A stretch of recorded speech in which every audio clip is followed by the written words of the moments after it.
Hi guys, welcome back to an episode of DB Cars, and today's episode I'll be reviewing Tribecar Mazda 2 Hatchback. So let's dive straight to this video right now.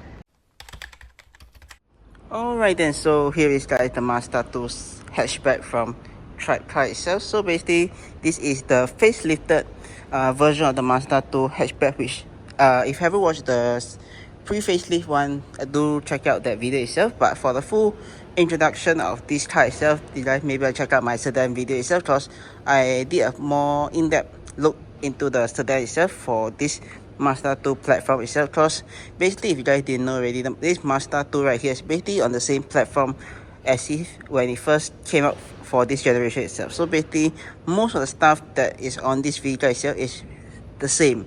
So yeah, but let me just run through you guys some of the things that they changed for this this iteration itself. So basically, one thing straight out the back you notice is they changed the grille itself. So this grille itself make it if you guys didn't know, they did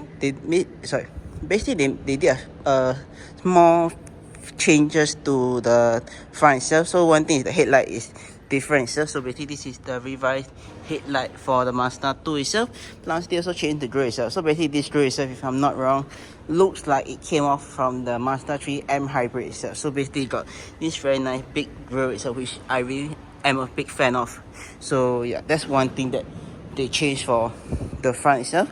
And that I'm not too sure the front bumper whether they did change, but probably I think maybe they added some more cooling at the bottom itself, right down below the grille itself. But the other thing they changed is the rear itself, which is the rear tail light itself. So basically this is the facelift, the revised tail light for the vehicle itself. So basically gone are days where I think the indicators should be on this side or this side, can't be wrong, but basically they just changed the tail light itself. So mostly it's just a front and back head and tail light change, as well as front and rear headlight and tail light change. But other than that, I think that so far that's what I can notice they changed for that vehicle itself.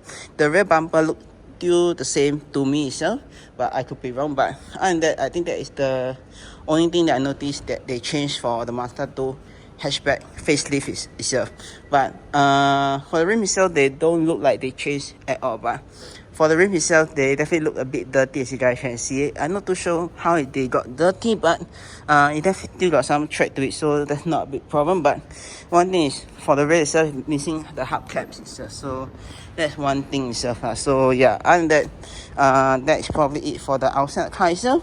Oh yeah, and also speaking of damages for this vehicle itself, luckily this vehicle didn't sustain any damages for it, so that's a good thing. But and that, let me just show you guys the trunk space before I dive towards the driver's seat itself. I'll be skipping the passenger seat because it's the same as the pre-facelift itself. So if you want to check out the headroom for this vehicle itself, do check out my pre-facelift review itself. But like what I mentioned earlier on already, if you want to check out my entire review front and back, or back to front, check out my Mazda 2 Sedan review itself. So yeah, other than that, let me just show you guys the trunk space of the vehicle right now. Alright, so yeah, before I show you guys the trunk space, let me just show you guys the key itself. So basically this is how the key looks like on the Mazda 2 hatchback itself. So it's basically the same key as the pre-facelift itself. So basically in short, they didn't really change the key itself. It's still the same key as it is, unless I think maybe for that year itself, the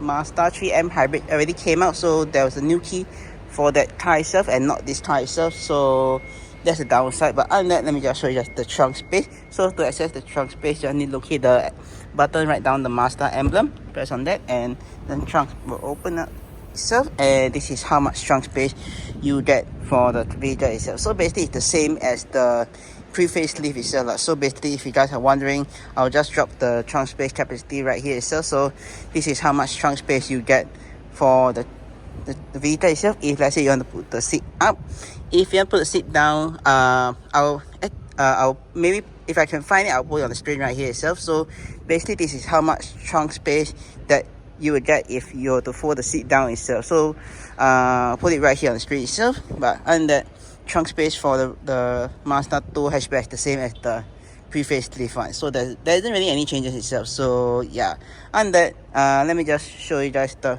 front of the car right now. So let's head straight to that.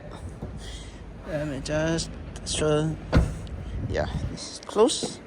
100% does not really flies out when the car is moving, so. Alright, let me just show you guys the front of the car right now. So basically, as you guys can see, this is the this is how the car, the front of the car looks like itself. So basically, you just got your typical manually adjusted seat itself with the angle right here itself and the height, as well as the sliding motion right at the bottom itself. So yeah, unfortunately, you don't really get electronic seat on the Mazda 2 itself unless you were to go up in the trim level itself. Then probably you get a bump up in the specs, in the like overall equipment that comes included with the vehicle itself. Also, I just wanted to make a side note to my past two videos for the Mazda 2 Sedan and the Mazda 2 Hatchback, which I reviewed already.